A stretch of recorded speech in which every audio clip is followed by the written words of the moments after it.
This is The Guardian.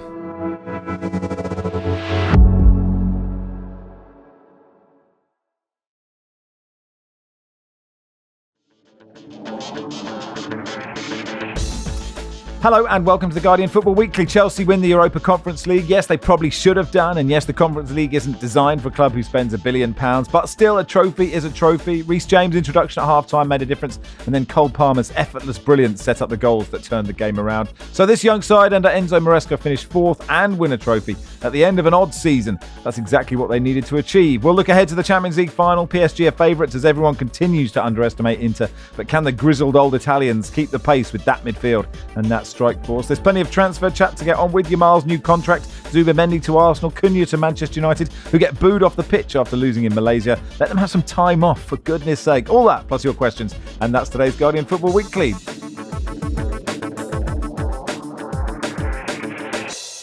On the panel today, Barry Glendenning, welcome. Hi, Max. Lars Sivertsen, hello. Hello, Max. And good morning to Mark Langdon from the Racing Post. Hey, Mark. Hi, Max.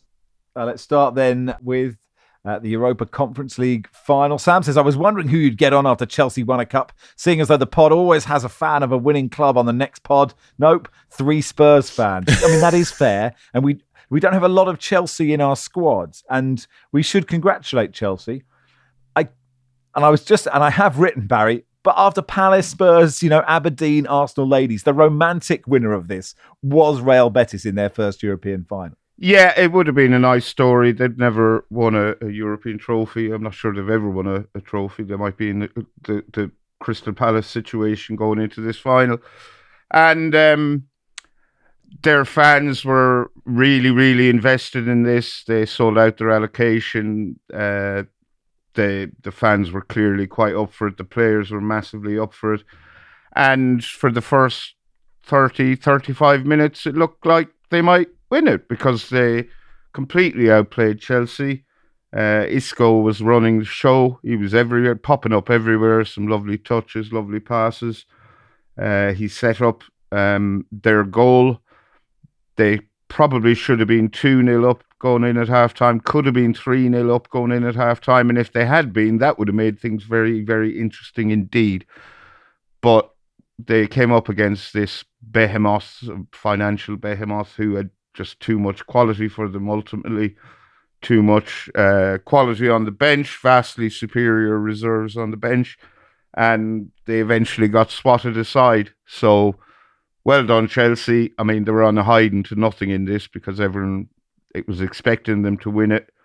I think Heidenheim and Real Betis are the only 2 teams from Europe's top 5 leagues they've played in their 15 matches in this competition.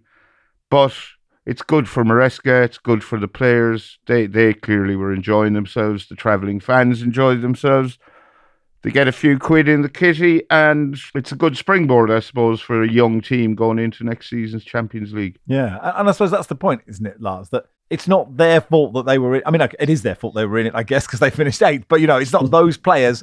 Once you're in it, you might as well win it. And if you win it, you might as well enjoy yourself doing it. Yes, I'm going to split on this because you'll be baffled to hear that I don't think Chelsea should be in this tournament in any way, shape or form. But the thing about this Todd Bowley Chelsea thing, which has been very funny and we've mocked it a lot, is that I have over time started feeling a little bit sorry for the players. Because at the end of the day, and I've touched on this before in the pod, the players don't actually pick their transfer fee. Like it's nothing to do with them in that sense. And Todd Bowley and the Blueco lads have gone out and spent an unfeasible amount of money, but they've spent it on almost exclusively young players, it's an interesting strategy for the future, but it has left them with the squad of a lot of talented players, but they're unbalanced. There's not enough experience. There's not enough proven leadership and stuff in there. And the players have ended up taking a lot of the flack for the underwhelming results that have followed. And we had the whole sort of Gary Neville £1 billion blue bottle job stuff. And after a while, I started to think, it's really not the players' fault that they've assembled this sort of slightly nonsensical squad of guys who are all under 23. And it's kind of left me thinking, when you see them celebrating this, yes, of course, I can rattle off all the financial stuff, like Betis, Chelsea have spent more in the last 2 seasons than Betis have since the year 2000 and all this sort of stuff. But these are players who have actually gone through quite a lot in terms of public criticism for things that are not entirely their fault. It's much more on Todd Boehly and the guys running the club.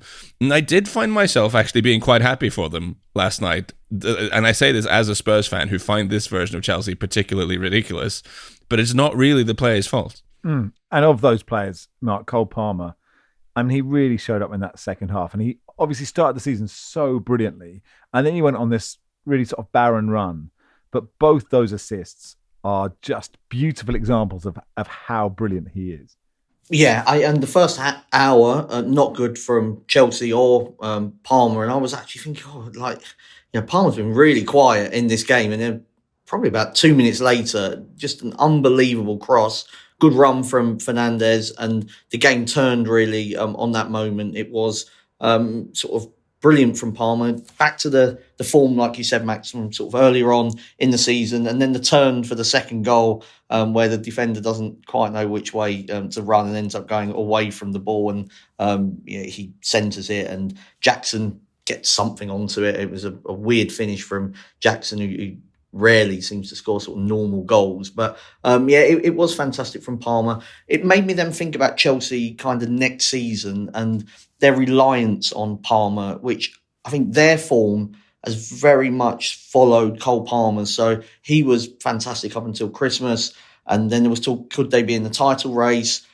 He went quiet and Chelsea went quiet, and they looked to him so much for inspiration that next season's Premier League, I think, is one where Chelsea can get involved in the title race if they sort of address key areas in the transfer window. I think they've got the cash to do so, and it is just around, I think, just being less reliant on Palmer, and that might actually help him, deliver, more often, because he, I think, has felt it a bit at times this season, being the sole kind of creative force at times. And next season they'll have Champions League, so this year they were able to rest, particularly in the league phase, for played a lot of younger players. So maybe Chelsea need more players. I'm not necessarily saying that, but the mix just needs to be slightly different. Yeah, I'm sure they know that. It's interesting you say, I'm sure so many people listening going, yes, but they spent £1 billion. How can they have no real number 9 and just one creative outlet? I think it's an interesting part. Which of those assists did you like better, Barry? Because obviously the second one,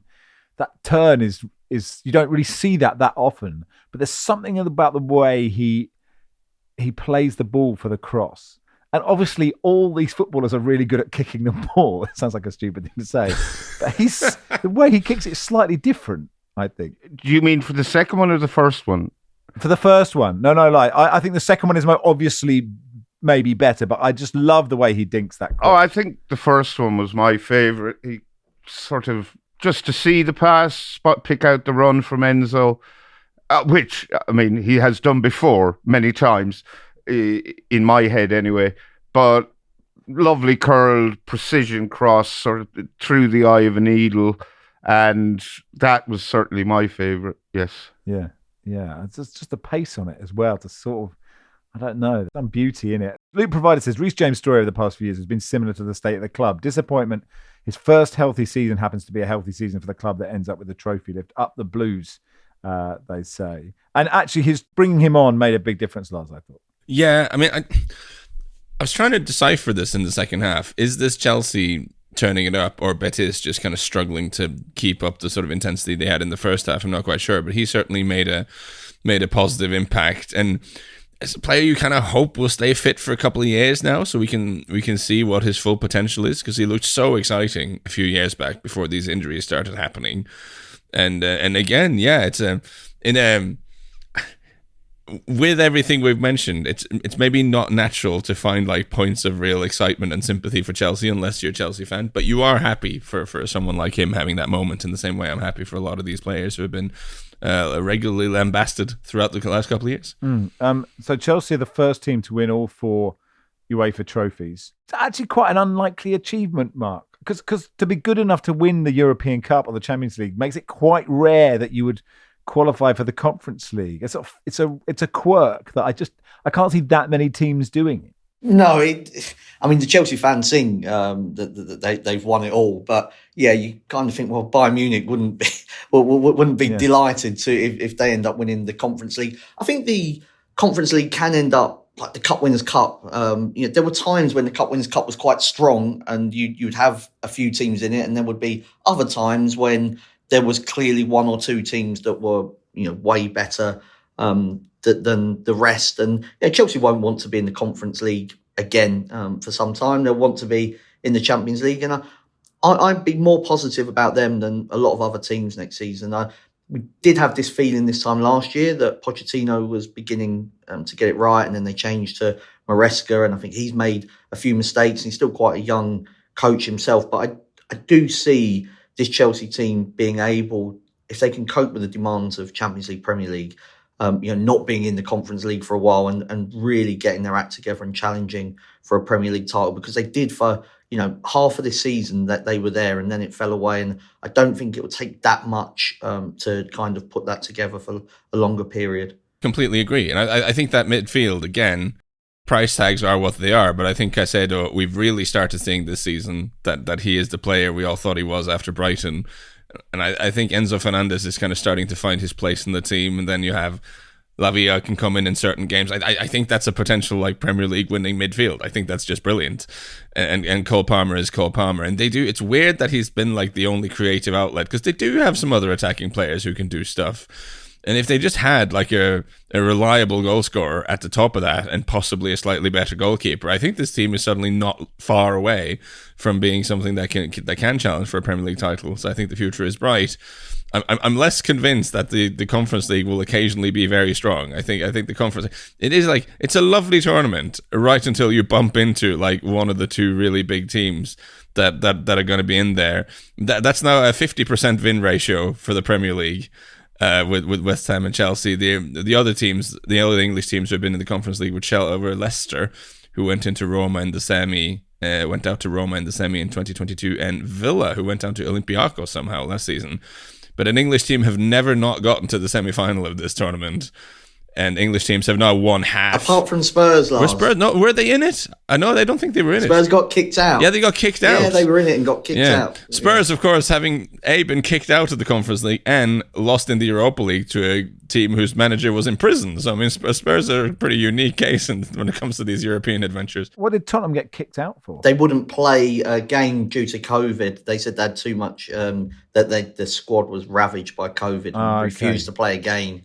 Which was then forfeited, and they were therefore knocked out. I mean, I remember having COVID, and I really would not have fancied playing a game of football at all. Yeah, I think you're probably right. Chelsea tweeted this: the 4 seasons, spring, summer, autumn, winter. The 4 elements, earth, water, fire, air. The 4 food groups, fruit and vegetables, dairy, carbohydrates, protein. The 4 goals, Enzo, Jackson, Sancho, Caicedo. Is there something I'm not getting here? Like, is there something that when you think, okay, there's a gag here, there's something clever here, but I just don't quite get it. I think anyone who's been to like a city break to Poland knows that those evenings can very quickly get out of hand, and I assume there's something like that that's gone on with the admin there. I mean, I'm not entirely sure what's happening. There's a popular Netflix show at the moment, 4 seasons. I don't know if they've tried to do something along those lines. I would say, in terms of food groups, there are definitely some that are better than others.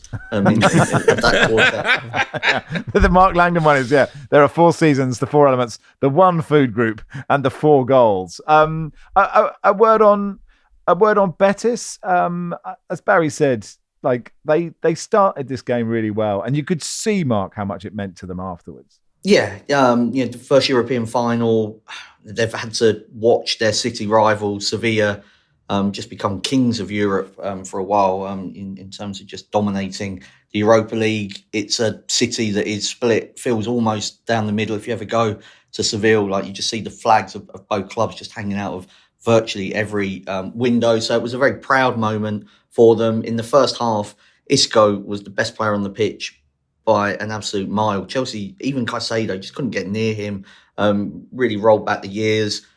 But they just ran out of energy and had to make some substitutions that probably didn't help them as well. Lost their left side.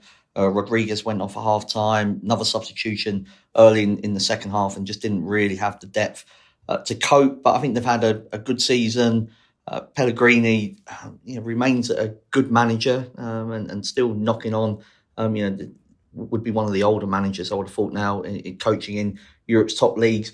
Antony didn't really perform. There's been a lot of hype around his renaissance at Betis. I thought Cucurella, who usually goes forward a lot, sort of respected Antony and marked him and played him very well. And once Isco kind of stopped dictating play, then Betis just ran out of steam and ideas. And Barry, Jadon Sancho, another player who's left Manchester United to just score a goal and win a medal. Yeah, it was a very good goal he scored, and he helped turn the game along with Reece James, Levi Colwill as well. I thought was good when he came on. I don't know if Jadon Sancho, I don't think you could say he's had a good season.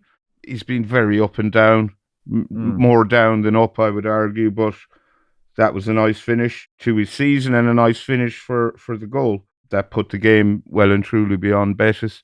So, yeah, fair dues to him. I suspect United won't want him back. I suspect he hasn't done enough to convince Chelsea he's worth buying, so it'll be interesting to see what happens next. He is infuriating, Sancho, because he does, even in seasons when he's struggling, he will show you like a couple of flashes of what he can do. But he's just never been consistent enough after moving to English football from Dortmund, where he actually was sensational. And correct me if I'm wrong, Mark, but I think the deal they have is that there is an obligation to buy there. I mean, they have to buy him, but they can pay their way out of it. So Chelsea might have to pay Manchester United some money to not have to buy Jadon Sancho. I think it's 5 million. They have to pay United 5 million to not buy Jadon Sancho. Several £1 million for him to not go there. It's really unfortunate, I think. And again, I've started to feel sorry for him more than anything, because I do think there's a good player there, and I don't get the sense externally, at least, that there's a lack of effort. But maybe he's one who needs to leave the Premier League, maybe, and he looked more comfortable in Germany. So maybe there's a move back to Germany on the cards for him. I don't know. I mean, presumably they'd have to pay more to have him. Like, that would be awkward if Chelsea... There is that. Chelsea does not. Yeah, grim to report that police arrested 28 fans in Wroclaw after clashes between Chelsea and Betis fans. Before the game, hundreds of fans clashed in the Market Square on Wednesday afternoon. On Tuesday evening, several clashes between Chelsea and Betis fans took place near Solney Square. Zero tolerance for violence on our streets, the Polish Prime Minister Donald Tusk wrote on Twitter. I thank the police for their decisive actions against hooligans in Chelsea and Betis shirts. We warn you, if necessary, the police will be even more ruthless.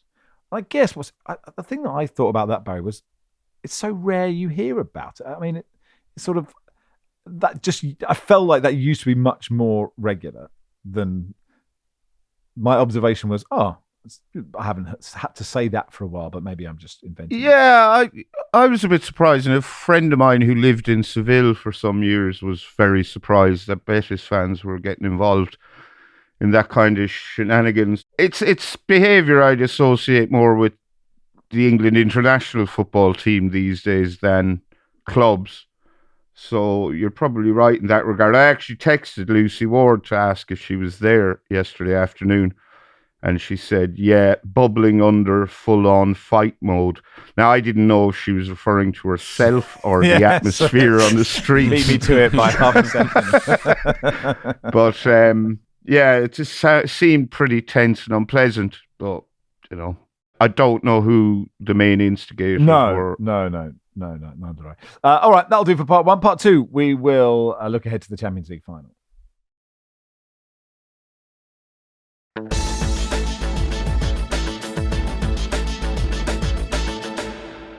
Welcome to part two of the Guardian Football Weekly then. So PSG Inter on Saturday night, the first Champions League meeting between these clubs ever. Only the second final between teams from France and Italy after 92-93 when Marseille beat AC Milan 1-0. Basel Bolly, that game also played in Munich at the Olympic Stadion. So PSG finished 15th in the big league table. Then they beat Brest 10-0 on aggregate in the playoffs. Liverpool on penalties. Aston Villa 5-4 on aggregate. Arsenal 3-1 on aggregate. It's their second European Cup final. Inter, it's their seventh European Cup final. Came fourth in the table. Lost only once. Then they beat Feyenoord, Bayern Munich and Barcelona. Who will win, Lars? So I was about to just say PSG because I think they're a better team. But here's the thing. I've kind of backed. I feel like I haven't backed Inter for any rounds of the Champions League this season, yet they keep winning. So it seems like that would be making the same mistake all over again. I do think PSG are a better football team, but I think Inter have this ability to get out of these ties and to perform slightly better than you expect. There's a lot of know-how in the team. There's a lot of canny players that they're well coached, and they've. Against both Bayern and against Barcelona, I would have not have backed them, and here we are. So I think PSG favourites, but maybe not by as much as one might think, and beware of the canny Italians. I was just thinking, sometimes you say, look, if what we need is this team to score early. And I was thinking, well, if Inter score early, Barry, then they will retreat, and it will be less of a PSG score early, then there's a worry they'll run away with it. So maybe no team should score early. That's what we need in this game. Yeah, I've thought PSG would win this tournament since the knockout stages began. I don't see any reason to revise my opinion, but I think if one team can beat them, it's probably Inter. Inter, remarkably, have only been behind for 16 minutes of this entire campaign. However many matches that is. Lars was saying, they're canny, they're well coached, they're this, they're that, they're narrowly, they're Italian. PSG, obviously a very, fairly young team. They have a few. Marquinhos is still knocking about, isn't he? They're really pleasant to watch. I want PSG to win, but I think it'll be terrible if a Qatari-owned team does win. Does that mean I've been sports-washed? Probably. I think it means you're confused, doesn't it? I mean... yeah, well, I may live in a state of permanent confusion.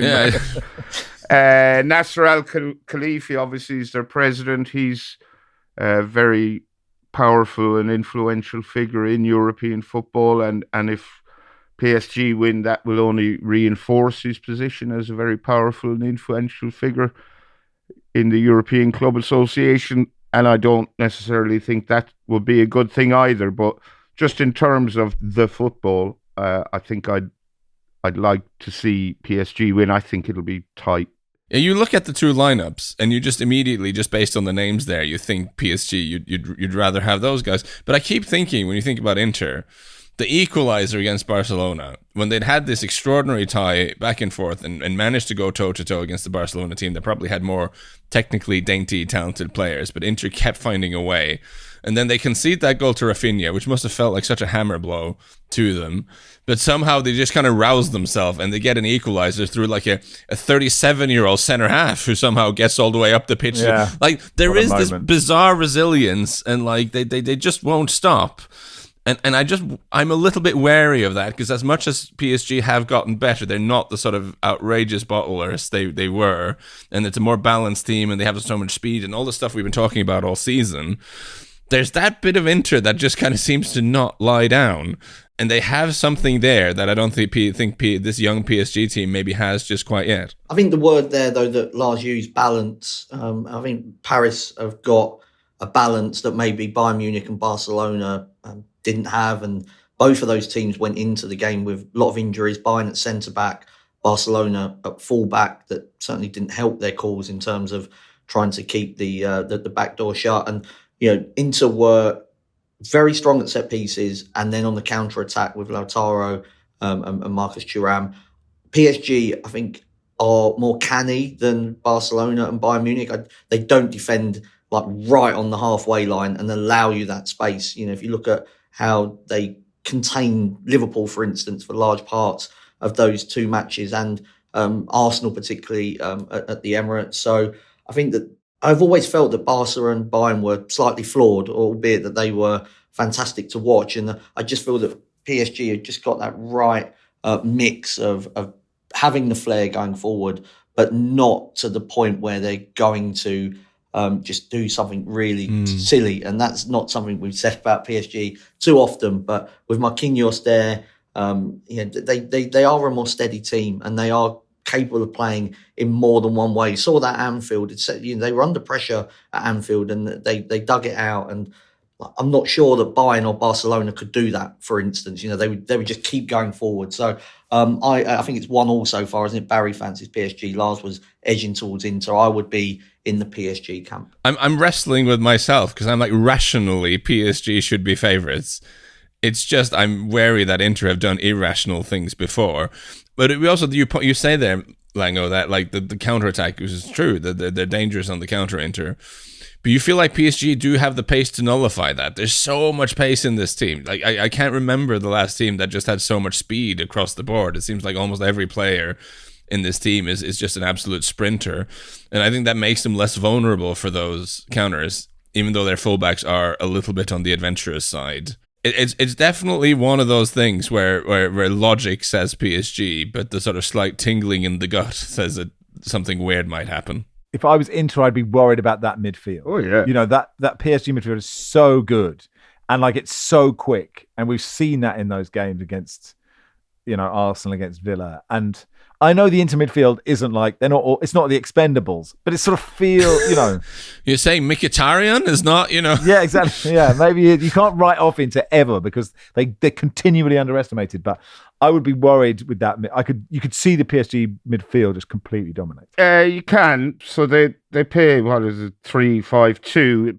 Dumfries and DeMarco are constant threats out wide for Inter. But Neves, Vitinha and Fabian Ruiz have been sensational for PSG in the second half of the season. Just unbelievably good. And I think they will dominate. And midfield is generally where football matches are won and lost, isn't it? So I do think PSG, I don't think there's any doubt they're the better team. That doesn't necessarily mean they will win. Yeah. How do you stop that midfield, Mark? I think you have to sit deep, and I think Inter will allow PSG the ball and not necessarily go out of shape, because if you're in your shape, then it needs something special from somebody to break that down, because while they will attack with those wing backs, when they've not got the ball, it will be five at the back. It will be Çalhanoğlu, Mkhitaryan and Barella in front of those, and even Thuram and Lautaro kind of pressing from the front and doing a lot of defensive work. So I don't think sort of man for man you can go up against them, because it's kind of tenacity and talent together, really, because it doesn't appear to be a weakness in there. I think the one area that you'd maybe say from PSG is that front three, and Kvaratskhelia and Dembele are two obvious ones, and then Barcola or Doué, kind of who is the third one, remains open for debate. They've missed a lot of chances. They've scored a lot of goals, but they haven't been quite as ruthless as what they maybe could be. And there are advantages to not playing with a central striker, but then there are maybe some disadvantages there as well. And I think Inter will allow PSG to have like 65, 70% possession. And, if you look at the Barcelona midfield, I mean, that's great. And, Inter managed to get through, didn't they, against them? So I don't think it necessarily matters individually who's better. It has to be about the collective as well. And I think if we are looking for flaws in PSG, which I think we all agree are the better team on paper, I think, and it's ludicrous given how many goals they scored this season, I think they are capable of having a game where they just can't find the net. Because that period early in the year when we all went, wow, these are actually the best team in Europe, that was in the middle of Ousmane Dembele's sort of mad burst of goals. The goals have dried up a little bit for him. I think he scored against Arsenal, but I do believe that was his only goal in the last 8 appearances or something. So Dembele isn't scoring a lot of goals right now. Obviously, you can get goals from Kvaratskhelia, you can get goals from Desiree Doué or Barcola, whichever one of them starts. But you can envisage a game in which Inter sit deep, they block the passing lanes and cover the right spaces, and PSG find that first goal hard to get by, and if they can keep it like that for a while, suddenly opportunities might open up for themselves. All right, that'll do for part 2. Part 3, we'll begin with Lamine Yamal's new deal and do some transfer stuff as well.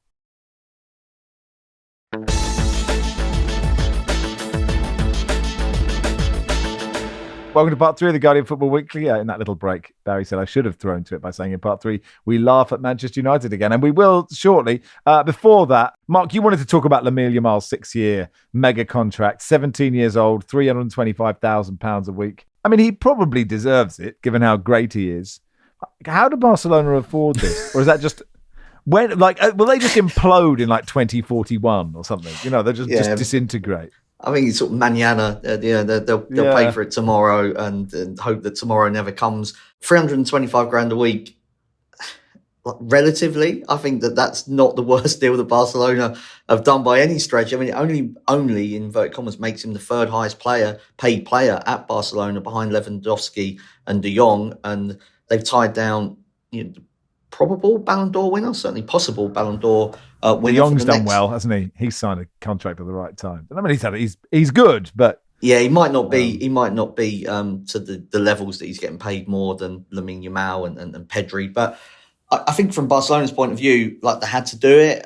He's somebody that you're going to build the team around. They will hope for the next decade. As Sid Lowe said on one of the pods a few weeks ago, discussing, when will he become the best player in the world? And he just suddenly realised that maybe he's the best player in the world already. And so, not the worst deal that Barcelona have done. But Max, how much was you earning at 17? What job was you doing then? I was on £5 an hour, as I would say. The world's worst cleaner. I absolutely did not give it my all.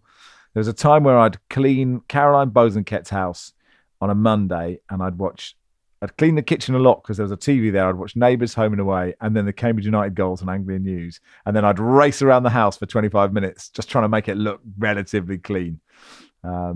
Until her nephew Campbell showed me what real elbow grease was and showed me how to clean the bath. I was like, this isn't for me. So I think I broke my arm, and it was very convenient for all parties. How about you, Mark? I was working at the Racing Post at 17, so I've done the same. One club man, job. A one club man. Institutionalized. I was making tea and delivering post. It was about as exciting as it got. But it was not doing literally the same job, but working for the same company. Lars, 17. At 17, I believe wasn't working. But at 18, when I got my driver's license, I was making and delivering pizzas, as it were. And I was one of the very few people who didn't crash or nick the pizza car in any capacity, because the entire work staff was like 18-year-olds who'd only just got the driver's license. So I mean, the amount of like little things in that pizza car it looked ridiculous. Like everyone bumping into something constantly. And that was my claim to glory, was that I hadn't nicked the pizza car in any way. Well done, Baz. I would have been a dog's body in a veterinary practice, so I got £6 an hour and board and lodgings, so that was actually all right at the time. Yeah. Manchester United have met Matthias Cunha's £62.5 million release clause. Good idea, Barry? Yeah, probably. I mean, he can be a liability. He's a hothead. He's a red card waiting to happen, and he let Wolves down a couple of times this season badly. But Manchester United really need to get some good players in, and if he fits Ruben Amorim's famous system, then yeah, it has to be a good move. I mean, that's the if, I guess, Lars, isn't it? Does he fits in one of the 10s, doesn't he? In theory, so I'm very Cunha positive. I think he's been tremendous for Wolves. He's a good player to watch. But I keep going back to those quotes that Will Unwin got from the former Wolves assistant manager, Ian Birchnell, about how like Cunha is not one for the tactical analysis. And he's more like one who plays on instinct. And you just kind of have to let him do his thing and get him into areas where he likes to be. I'm just not convinced. If you're trying to execute like this tactical system that the players are struggling with, do you want another guy that's just fully chaotic? I know there are United fans who get frustrated with Bruno already because he's such an individualist and kind of just roams around and does what he wants to do. You're just adding more of that? I'm not sure I love that for Man United, but he's definitely someone who can make an impact. I just kind of felt he was in the perfect place. Like be the wild card for a sort of steady mid-table team that gives you a platform to just roam around and do whatever the hell you want. That seemed like a good place for him to be. To be honest, I'm very intrigued with how this will go. Yeah, but I suppose, Mark, he wants to further his career. The question is, are you slightly surprised that he's chosen Manchester United? How many other choices did he have? And that, was the fact that none of the good recruiters have gone after Cunha maybe sort of suggests to what Lars was saying there, that he's a difficult person to fit into a team. And United are in a more desperate state, maybe shopping at a slightly different level at the moment have found that Cunha is worth the gamble because they're not going to get that elite player, Florian Wirtz, for example, that looks like he's going to Liverpool. I think his attitude and some behaviour was really poor at Wolves at times, and that is a risk when you bring somebody like Cunha into a dressing room that's not perfect as it is, but he has also that ability. Cantona's pushing it a bit, but kind of, I think United will be hoping he can be something like that and a catalyst for bigger and better times. I think it's probably worth the risk for Manchester United and for Cunha. I mean, I think that United is still a step up on Wolves, but it's not without. It's definitely not a sure thing, this one. Yeah, I mean, you're right. He can just score absolutely ridiculous goals out of nothing, but he also can steal the glasses of a man who is near him on a football pitch. Well, having announced my skepticism, I will say that one thing I like about this is that we've seen this trend of the United shirt and all the attention and all the stuff weighing a little bit heavily on certain players. I suspect he's a player who doesn't care about that or won't be affected by it. I think he'll go on the pitch and try to do crazy stuff, and good luck to him. On the subject of Manchester United, their tour of Malaysia and Hong Kong, I mean, it is just, I know they're paid a lot. I know contractually they have to do it. I know we shouldn't feel sympathy for, getting first-class travel to go and play football. A lot of people would love to do that, but I do feel sorry that straight after the season finishes, the on-pitch apology, and now they go off to Malaysia and they lose 1-0 to the ASEAN All-Stars. It's sort of Asian, but spelled ASEAN, which is a sort of collective of top players across Asian leagues, including Australia. They were booed off, which is amazing, isn't it? They get booed off. Who's booing them? And is this a real quote, Lars, from Ruben Amorim that you put in the WhatsApp group? I can only go by it's John Bruin's piece in The Guardian from the game, so I'm assuming John's looked into this. But apparently Amorim said after the game, "We don't have it in us not to choke in every exercise, in every game. That is what happened," which is a wild thing to say for the coach after a postseason friendly when everyone's kind of jet lagged and disinterested. Also, it's the fact that he said in every exercise that kind of raises the specter of United being terrible in training as well. Like, are they trying to pull off these advanced exercises and they keep falling over and missing? I mean, it's really bad, isn't it? But they are apparently getting like 8 million for this trip, which I guess is some money they need. Before this game, they had an open-top bus parade through the streets of Kuala Lumpur, and it genuinely looked like they were tourists on doing a sightseeing tour. But I think I only counted 4 United players on the bus. There was Matthias de Ligt, Joshua Zirkzee, Aidan Heaven, and another whose name I can't remember. So they obviously drew the very shortest of short straws. You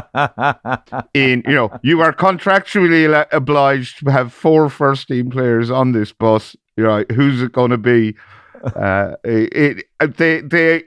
will say they at least had the good grace to look kind of embarrassed, but they were sheepishly waving at anyone who turned up to cheer them on. Who is that for?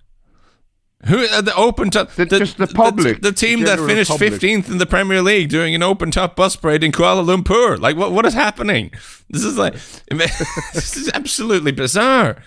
Those players that were on the bus did at least seem happy to be there, unlike Garnacho, who was signing shirts, wishing he was anywhere else, judging by the face and so it hasn't. I don't think it's been the kind of sort of goodwill tour maybe that Manchester United were hoping for. But on a sort of slightly more serious note, like, United have been this global superpower for, it just feels like forever, certainly in sort of my adult lifetime.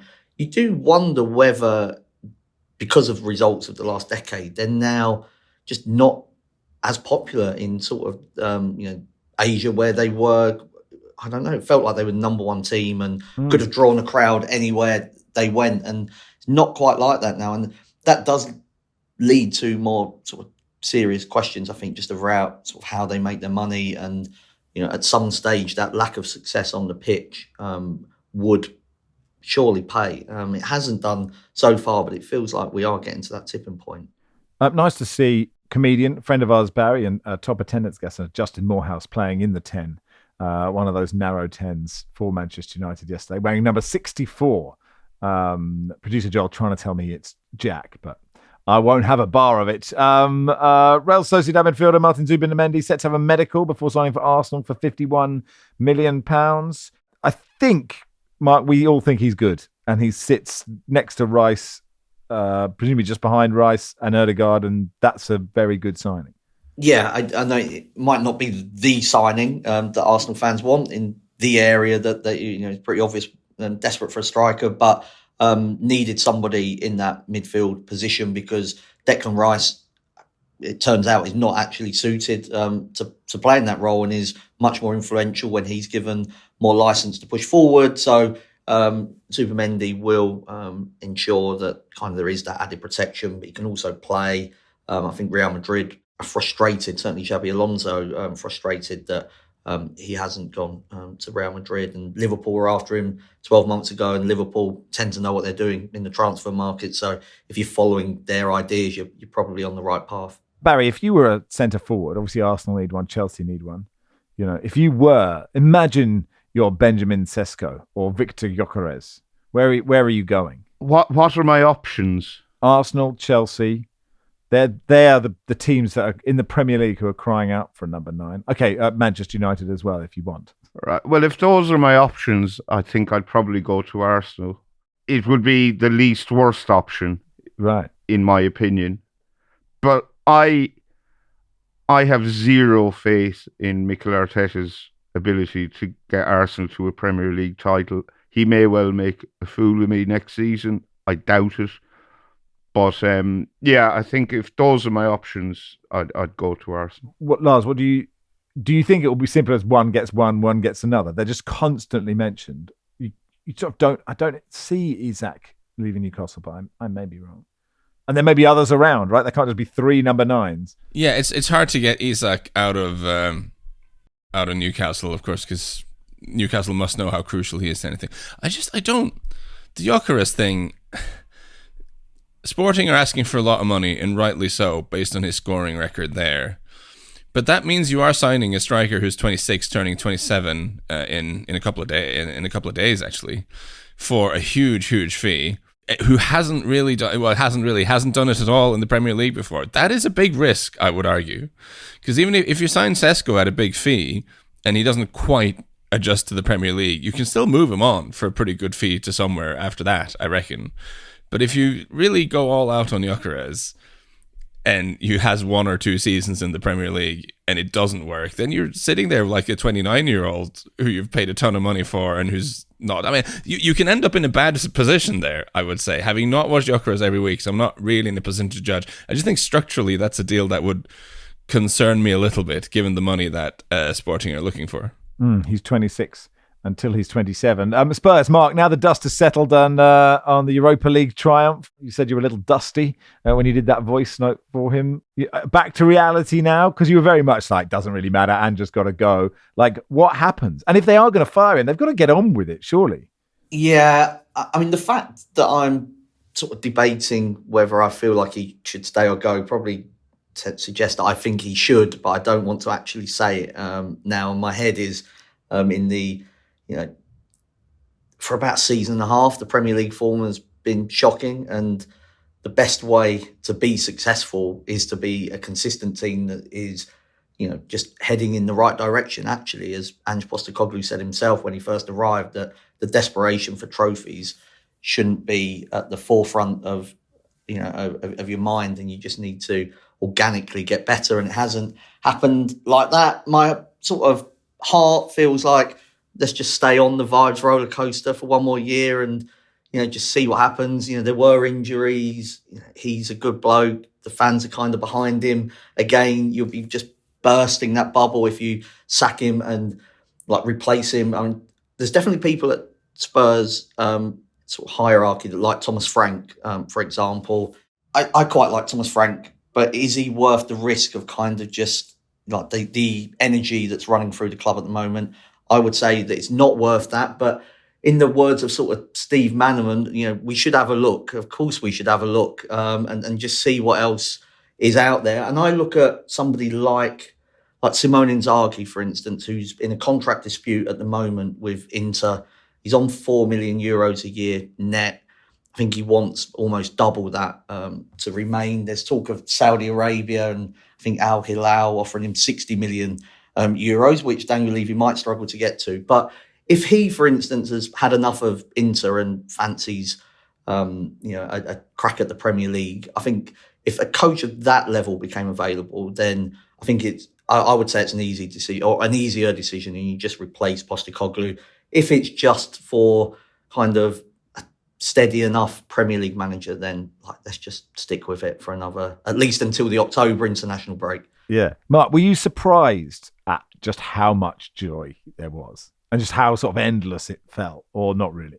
No, I was surprised, and I was taken aback by my own emotions really for it, because even now I can look at it and go, oh, who did we actually beat? And you can pick holes in various bits of it, and then I just sort of see Son lifting the trophy again, and just feels like I want to cry. At sort of just how nice it is for him. No, it was a really big moment. I think definitely for about a decade, it's just been constant mocking of being a Spurs fan, a Spurs player, and that Brendan Johnson and Maddison and others, Mickey van der Ven, all reference kind of social media and you've retired from winning trophies, and it just wore thin. The first couple of years were okay. Sort of 15 years later, you kind of had enough of it. So at least for a few years now, we've kind of got that monkey off our back, and it was just it was a great stadium, a terrible match obviously, but it was a great stadium, a great city. Enjoyed it with great people, and that really is what sort of football's about, isn't it? Really, that community, and really enjoyed it. Yeah, keep the vibes train going. You're right, Mark. Here you are. I'm dragging you back on the Titanic. Come on, he's the best thing that's ever happened to us. Cristiano Ronaldo looks set to leave Al Nassr at the end of his contract. He posted a cryptic message on his social media. Well, it wasn't that cryptic. No, come on. No. Sorry, blame producer Joel. I'm just reading the rubbish that he puts down on this. The message says, "This chapter is over. The story still being written. Grateful to all." Yes, I mean, not cryptic. Not cryptic. You're right. But yes, he did also say it sounds like it was written by a teenage boy, which is quite accurate. Lots of speculation he'll be playing at the Club World Cup. Gianni Infantino was sitting next to a YouTuber. Did anyone see this? I think other proper journalists have said, I've been trying to get an interview. He won't do any sit-down interviews with anyone. And then he was in a gaming chair with a YouTuber called I Show Speed. Oh, yeah, who is in his bedroom. I mean, he's quite a popular chap, this I Show Speed person, I think. But I'm not an expert on his work. And I presume he's not an expert on mine. He would have got a tougher time off Philippe. I would like Philippe to be sitting in a gaming chair, playing Halo with Gianni Infantino. That is a fever dream, if ever there was one. Lots of speculation he'll go to someone with the Club World Cup. I mean, if he does sign a 1-month contract to play for them, it sort of feels a bit IPL, a bit, sort of franchisey. Doesn't feel very football, but I suppose cricket didn't feel very... That's not very cricket a while ago, is it? And things change. I feel like that would be entirely in keeping with the spirit of the Club World Cup. It's absolute nonsense. So why not? The IPL is brilliant. I mean, I love the IPL. You're right. I mean, it's the absolute. It's sort of one of the pinnacles. I agree with you, but you get my feeling about sort of franchisee. No. I know. I totally get what you're saying. Yeah, and this is where we are, I suppose. I think in years to come, we're all very sniffy about the Club World Cup, and I think in years to come it will be a big, major competition that everyone is invested in. I could be completely wrong, like how it might be about Arteta, but I think maybe we're underestimating how popular this is going to be. I think what will happen with Cristiano is that he'll end up signing a short-term deal with Al Hilal, who are in the tournament.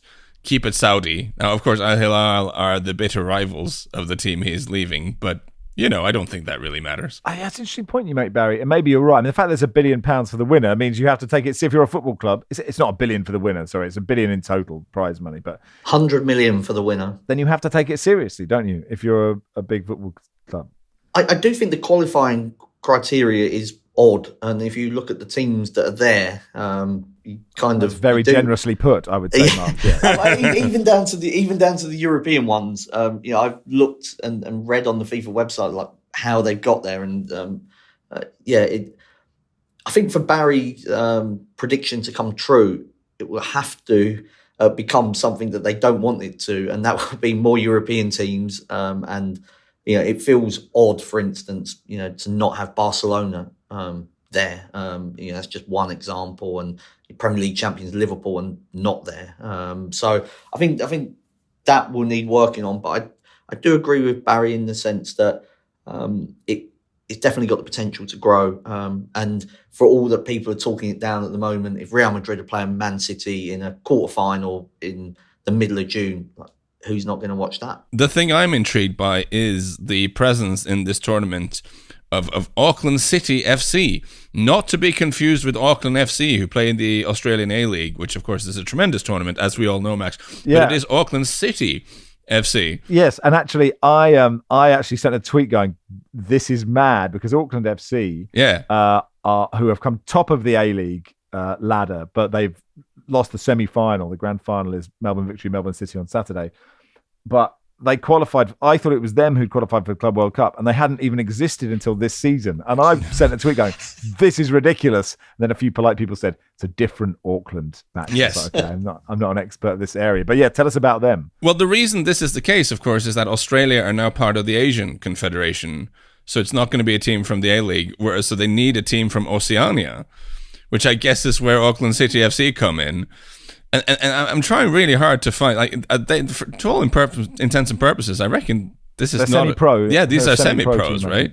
One of their players was recently played for Sligo Rovers in the Irish, in the League of Ireland. So I think having them in this tournament with this much prize money is interesting. I mean, that's certainly a thing that we did not expect happening. They're going to be playing. It's a great holiday for them. That's a great lads trip for them. They're going to be playing Bayern Munich, Benfica, and Boca Juniors. I mean, I think this could be tremendous. It's absolutely amazing. Who will you be, as a man who supports many teams, Max? Who's your favourite Melbourne? Who will you be rooting for at the weekend? I suggested Victory. I think Victory have got the most, on their day, they're the most exciting team, but they beat Auckland were the best team in the league by a long way, and so it's a big surprise that Victory went to their place and overturned a deficit to get through to the final. But yeah, that is on Saturday. But I think I'd prefer Melbourne Victory over Melbourne City, but I'm at this stage an impartial expert on proceedings, despite huge holes in my A-League knowledge. But it is weird that Auckland come top of the league, but because they're not in Australia, they can't go into the Asian Champions League, even though they've won the league that is in Australia. So then whoever comes second goes into the Asian Champions League. How are you on poetry, Barry? I mean, we know you like theatre, but how's your feeling about poetry? It's kind of like basketball. I'm aware of it. I don't really take any interest in it. I've nothing against it. Okay. Some people like poetry. It doesn't really come into my orbit much. Well, get ready for your orbit to be poetryatized. As Ewan says, "Hi, Max, Barry and the team. I love the pod. I want to let you know I've just had a poem that talks about Football Weekly published, and I thought you might like to read it. It's called Things Are So Bad, but I promise it is a loving tribute." It is. It's found on stringsmag.com. Launched in late 2023, an online literary magazine based in London, providing a space for new writing from emerging and established writers interested in language that stands beyond defined boundaries and plays with form, structure, and language. Here is the poem. Things are so bad. Guardian Football Weekly is our most supportive friend. They talk to us during our vasectomies and afterwards read a message out on the show. We barely talk to our real friends. We absolutely need a pet, like right now, before we can look after ourselves. Responsibility is good for us, maybe. There are apps where people can borrow pets and love. The future will definitely be like a film, not an apocalyptic one necessarily. That may just be glimpsed from a window if we're lucky enough to be in the dome. Oh, in the dome, I bet. Things are so good. doggerel. Absolute doggerel. I don't. Come on. I don't know if it's good or not. I enjoyed it. I know. Mick Heaney, son of Seamus, he was quite a good poet. Okay. Big Everton fan is Mick. But yeah, well done on getting published. I imagine getting poetry published is quite difficult. And so hats off. And it's a level up, a non-rhyming poem. It's a level up of poetry. Yeah. And we're talking real, we're talking the top stuff here. Any strong poetry thoughts, Mark? William Blake, I think GCSE level might have been the last one Right. Yeah. I read. Can't remember which one it was. No, I need it explained to me. I don't, if you need something explained to you, then I'll just move on quickly. Fair enough. All right. Well, that'll do for today. Thanks, everybody. We encourage your poetry. We can't guarantee we'll read every poem. I don't. Yeah, no, please encourage the poetry. It's going to be a long summer. Well, actually, there's a lot of football. But that'll do for today. Thanks, everybody. Thanks, Baz. Thank you. Thank you, Lars. Thank you, Max. Cheers, Mark. Thanks, Max. Football Weekly is produced by Joel Grove. Our executive producer is Phil Maynard. We'll be back on Monday after Champions League.